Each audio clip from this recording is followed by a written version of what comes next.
өте жаңағы зиянды бактерия, яғни қатерлі асқазанның қатерлі ісігінің дамуына алып келетін бактерия дедік, иә. Екіншіден, созылмалы гастритті айттық. Здравствуйте. Созылмалы гастрит, яғни хронический гастрит, ФГДС-тегі алатын, ол егер биопсия алынып, және де оны зерттеп қабыну ошағын көретін болса, сол кезде біз оны гастрит деп айтамыз. Бірақ көпшіліктің жаңағы эндоскопия жасағанда біз көретін жағдай, ол биопсияны біз тек цитология HPV-ға тексеру максимум болады, бірақ ал тінін өзін зерттеуге ешкім бармайды, өйткені ол өте күрделі жұмыс, 3 күн, 4 күнге созылатын жұмыс, сондықтан оны ешкім жасамайды. Сондықтан в основном гастропатияны көреміз, яғни зақымдалу, эндоскопист шлангпен жаңағы жұтқанда эндоскоппен көретіні, ол зақымдалу ошағы гастропатия. Енді екінші жағдай ол хеликобактер пилори. Хеликобактер пилори бізде хеликобактер пилори ол біздің үлкен, қазір меске көрсетемін, қатерлі біздің ісікті тудырушы бактерия деп айттық, иә. Міне, хеликобактер пилори түрі осындай, яғни ол бацилла, таяқшалары бар бактерия болып табылады, уриаза бөледі, және де сізге білуге қажетті информация, ол жаңағы ВОЗ бойынша қатерлі ісік тудырушы бірінші топтың бірінші қатарында жатады. Және де хеликобактер пилоридің біз қайдан жұқтырамыз, иә? Біз оны қайдан жұқтырып, неге именно бізде хеликобактер пилори ауырамыз? Сол сұраққа жауап беретін болсақ,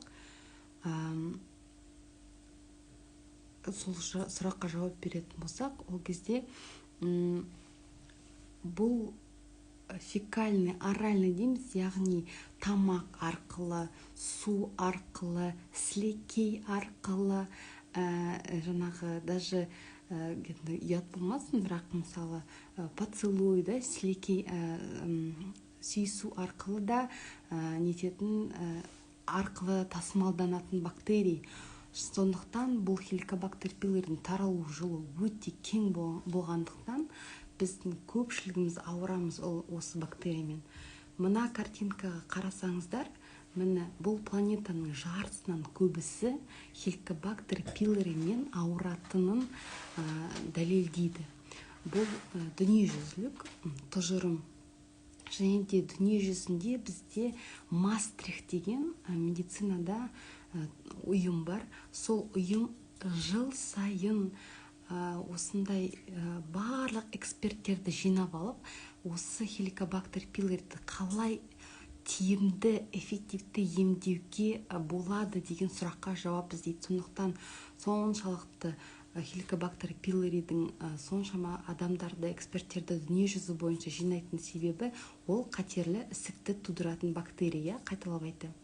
Енді хеликобактер пилори делік, міне бұл біздің асқазанымыз, ол асқазанға түсет, мен айттым, сілекеймен, тамақпен, жаңағы сумен келді делік. Сосын міне жасыл түстер, ол хеликобактер, ол біздің асқазанның шырышты қабатына енеді. Келеді, бірінші келеді, жылжып. Одан кейін бұлар жаңағы өзінің аяқшаларымен жабысады, тінге жабысады, қармап алады. Және де бұл бактерияның қызығы, ол қышқылдық ортада өмір сүре алмайды.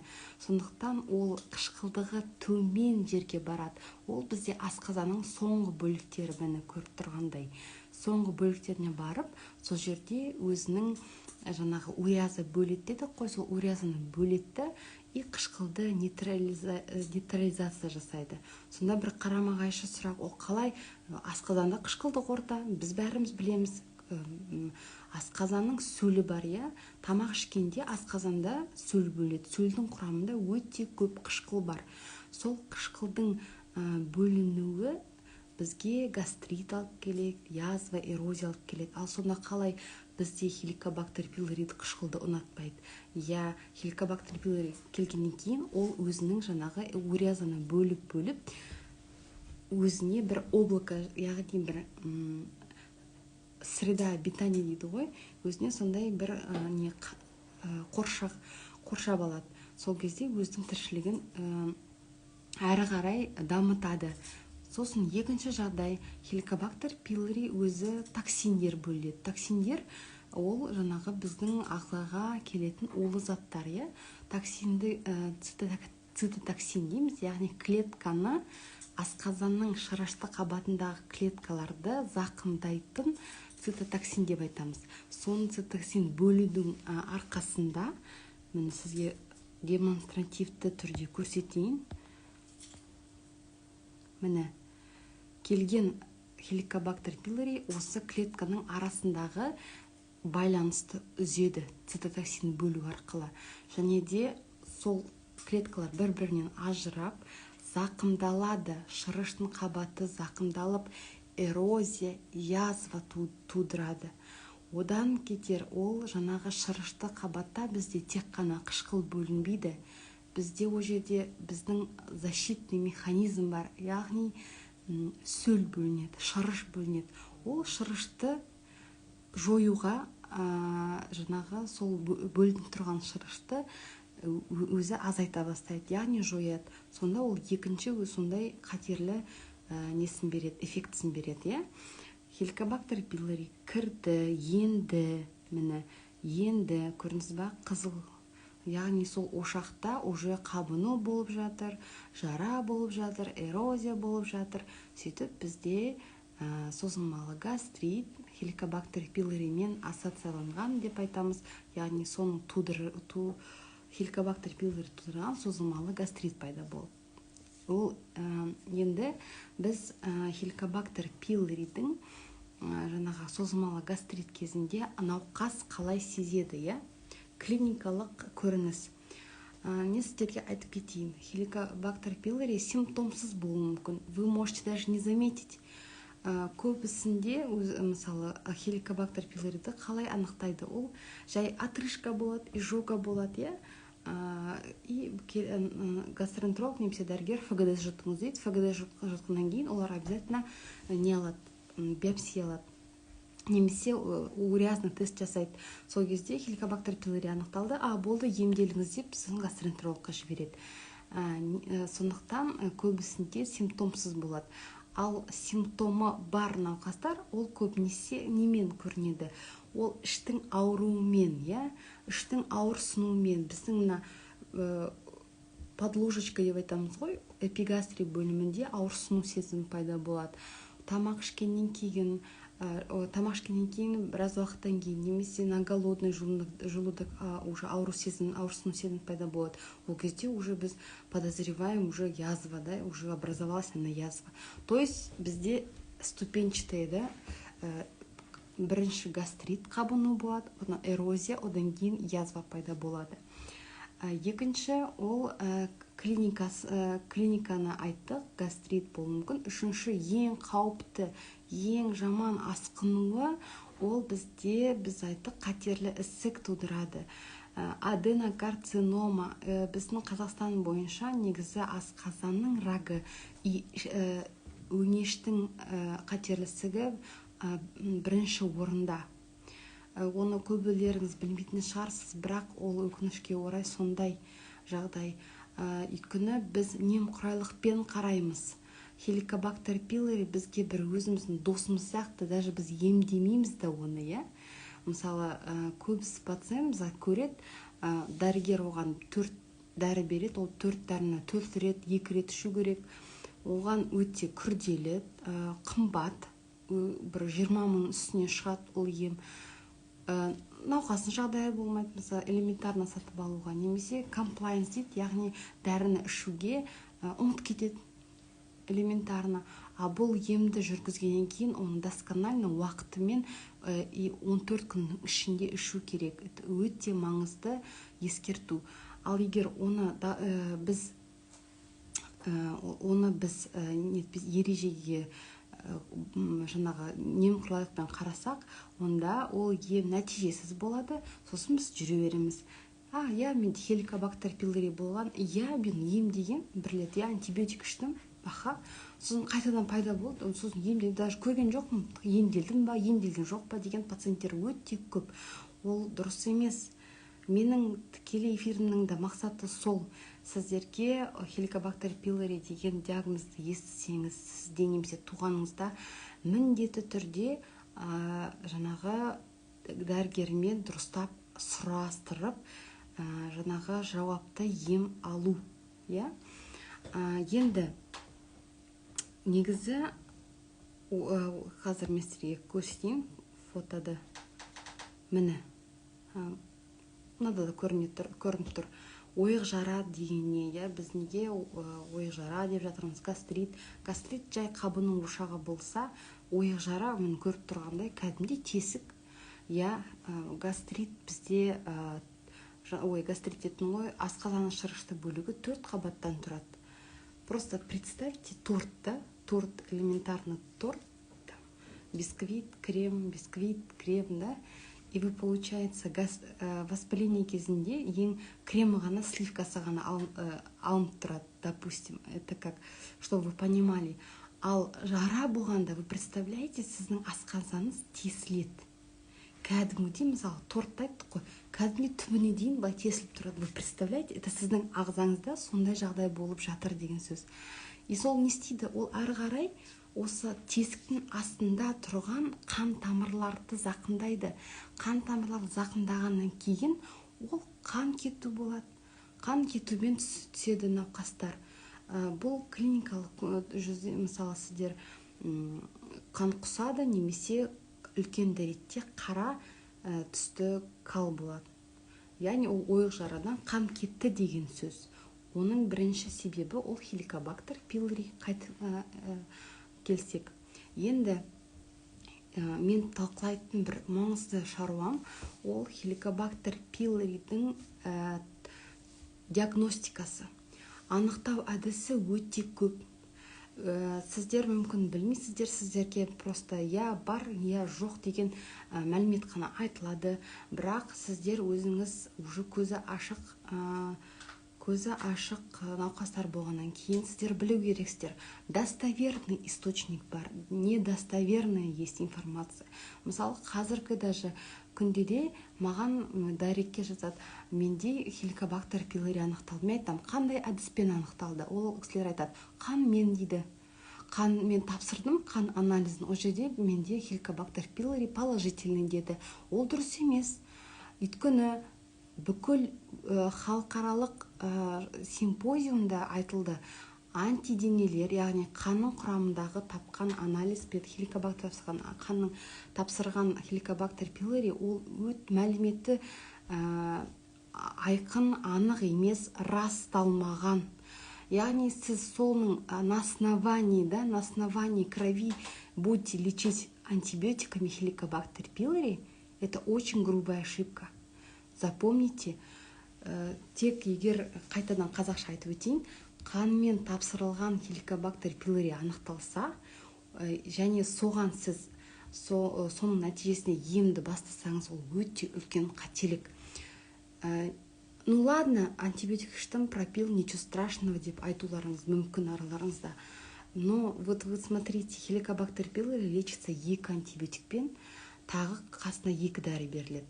Сонда сіз күрделі емді, во-первых, оны ішесіз, одан кейін екінші рет егер сіз сол инфекцияны қайтадан өзіңізге жұқтырып алсаңыз, сол ем уже не катит, ол ем болмайды уже.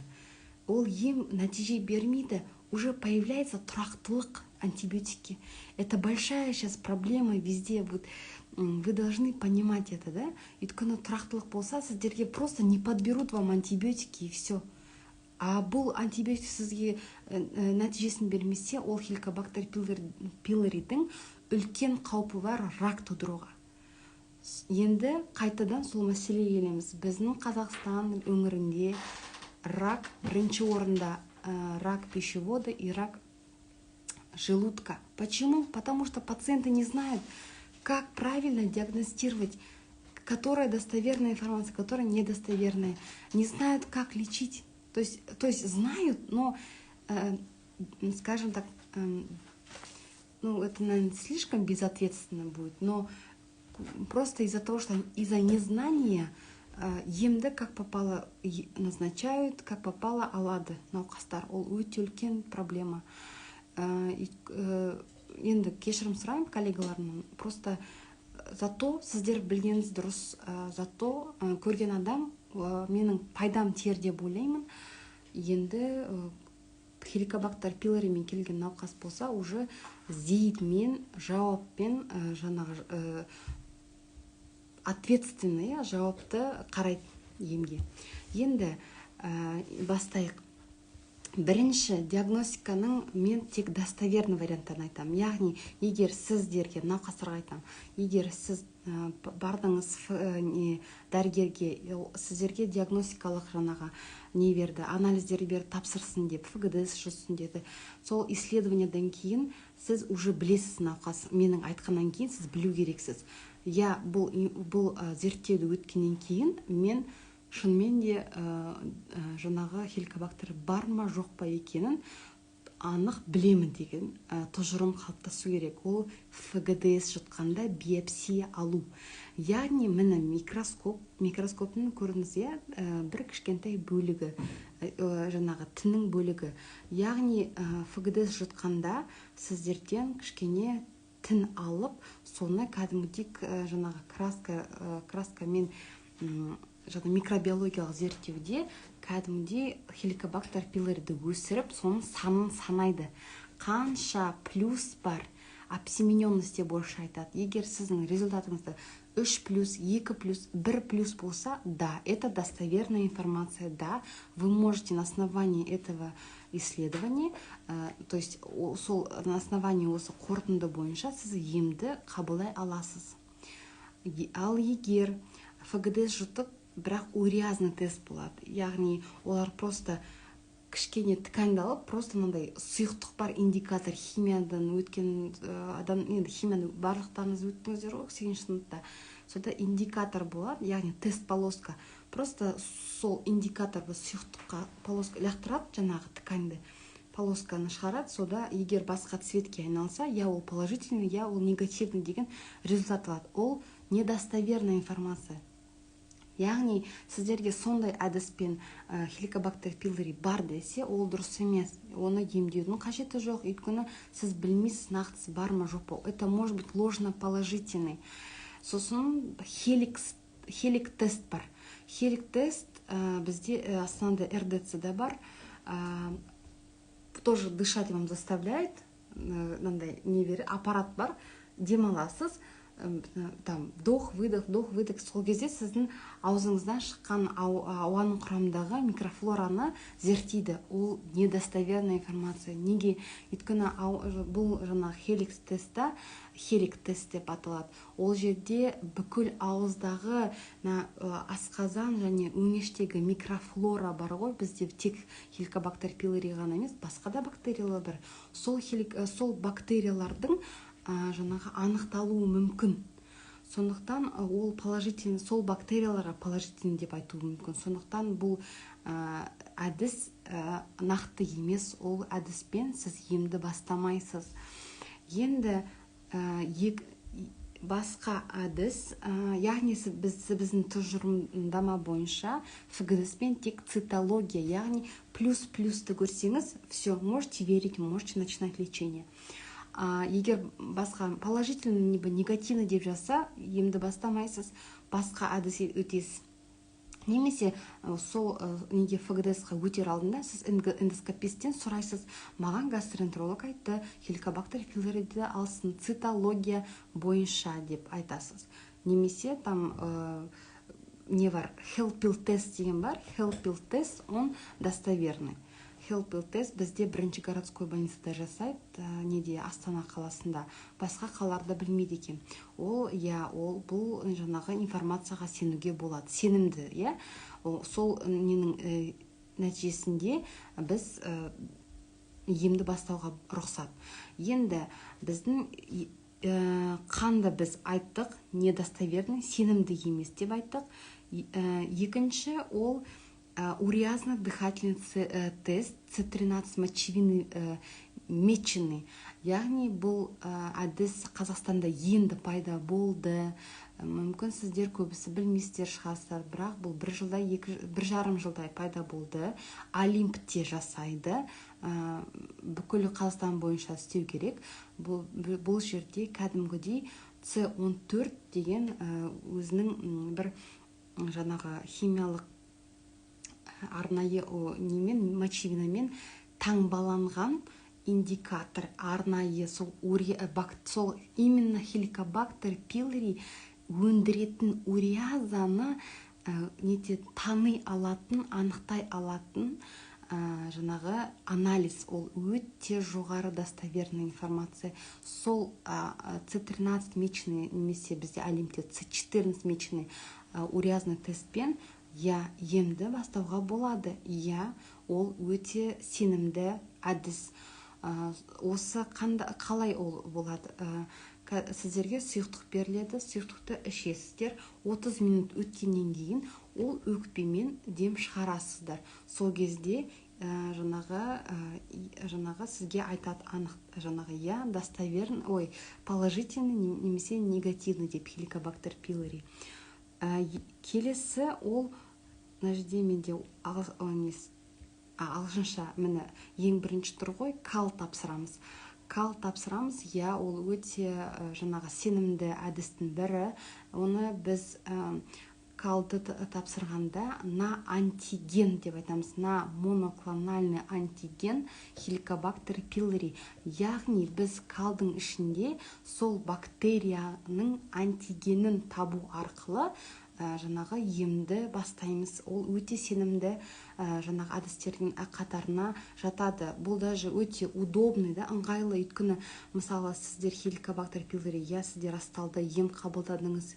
Ем 2 апта қабылдағаннан кейін 1 ай сіз демалу керексіз. Емнен кейін сосын ғана барып сіз қайтадан тексеру өтесіз. Сол тексеру өтуде, мысалы, не каждый хочет ФГД второй раз глотать. Это очень болезненно, дискомфортно. Сондықтан міне, пожалуйста, вам исследование. Стул тапсырасыз, яғни калыңызды тапсырасыз на антиген. Если положительный, то значит у вас лечение неэффективно было. Значит, вы где-то допустили ошибку, либо само лечение неправильно, либо сізге бұл ем бармады. Просто индивидуально не подходит, просто не подошло вам лечение. Өйткені антибиотиктерге мүмкін тұрақтылық бар. Сіз егер жиі өміріңізде антибиотик қолдансаңыз, ол дұрыс емес. То есть бұл ем нәтижесін көрсету мүмкіндігі өте аз. Одан кейін сол калды тапсырасыз, оңай, ешқандай қиналмайсыз. Енді сіздерге тағы бір айтатын жайт, ол бізде ПЦР бар, ПЦР кала, бірақ Қазақстан бойынша мен білмедім қай жерде бар екенін, бірақ тоже достоверный информация. Егер сіздерге осындай әдіс ұсынса, сенуге болады. Менің айтқаным информацияларым бәрі сіздерге бір пайдасын тиеді деп ниетпен